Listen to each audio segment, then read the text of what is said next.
মা আসছেন।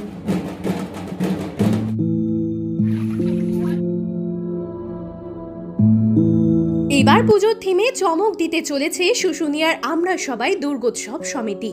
কমিটির দাবি, জেলার নজর কাড়া পুজোর স্বীকৃতি পাবে এই পুজো। এই পুজোর থিমে ফুটে উঠবে শাস্ত্রীয় নৃত্য। হাতে গোনা মাত্র আর কয়েকটা দিন, তারপরেই বাঙালির শ্রেষ্ঠ উৎসব দুর্গাপুজো। প্যান্ডেলে প্যান্ডেলে চলছে শেষ মুহূর্তের প্রস্তুতি। বাঁকুড়া জেলার বিভিন্ন পূজা মণ্ডপেও চলছে সাজো সাজো রব। থিম ভাবনা থেকে আলোকসজ্জায় একে অপরকে টক্কর দিতে প্রস্তুত। আর পুজোয় চমক দিতে অভিনব থিম ভাবনায় সাজিয়ে চমক দিতে চলেছে শুশুনিয়া পাহাড় সংলগ্ন শুশুনিয়া গ্রামের আমরা সবাই দুর্গোৎসব সমিতির পুজো উদ্যোক্তারা। শাস্ত্রীয় নৃত্যের উপর মণ্ডপ সাজাতে চলেছে শুশুনিয়ার এই পুজো কমিটি।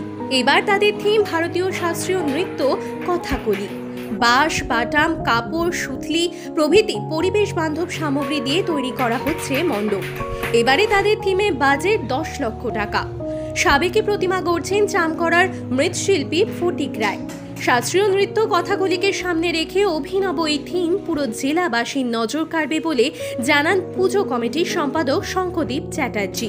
দুর্গোৎসব সমিতির পক্ষ থেকে সমস্ত যারা দর্শনার্থীরা আসেন তারা আসুন, পুজো দেখুন, দেখে যান। এবার আমরা নতুন থিম, আলোকসজ্জা সমস্ত কিছু রেখেছি, আপনারা আসুন।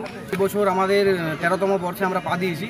আমরা চলতে চলতে এই মনে হয় কিছুদিন আগে পুজো স্টার্ট হয়েছিল, যাই হোক চলতে চলতে 13 বছরের জায়গায় এসে পৌঁছেছে। তার এবারে থিম আছে কথাকলি থিম, যেটা ধরুন ভারতের যে 7টা শাস্ত্রীয় নৃত্যর মধ্যে একটা হলো কথাকলি থিম। যারা মানে প্রতি বছরই যারা আসে, যারা ধরুন নৃত্যর সঙ্গে যারা যুক্ত আছে, তারা প্রতি বছরই বলে যে আমাদের যে নৃত্য যে হয় তার উপর ডিপেন্ড করে আপনারা একটা পুজো করুন। যারা দর্শন করতে আসে তাদের কথা ভেবে পরে এই পুজোর থিমটা আমরা রেখেছি। আমরা এরপরে ভেবেছি যে যাতে আলাদা রকমভাবে কিছু করা যায়, তার জন্য আমরা এই থিমটাকে রাখার চেষ্টা করেছি এবং মানুষের কাছে যাতে বিভিন্ন বার্তা পৌঁছানো যায় আর কি, যে নৃত্য ধরুন আস্তে আস্তে আস্তে আস্তে বিভিন্ন জায়গাতে সমস্ত জায়গাতে বন্ধ হয়ে যাচ্ছে, সেটা যাতে আরও নতুন করে পুনর্জীবিত হয় তার চেষ্টা করার জন্য আমাদের শাস্ত্রীয় নৃত্যের জন্য। প্রতি বছরের মতো এই বছরও দর্শনার্থীদের ভিড় উপচে পড়বে বলে জানাচ্ছেন পুজো উদ্যোক্তারা।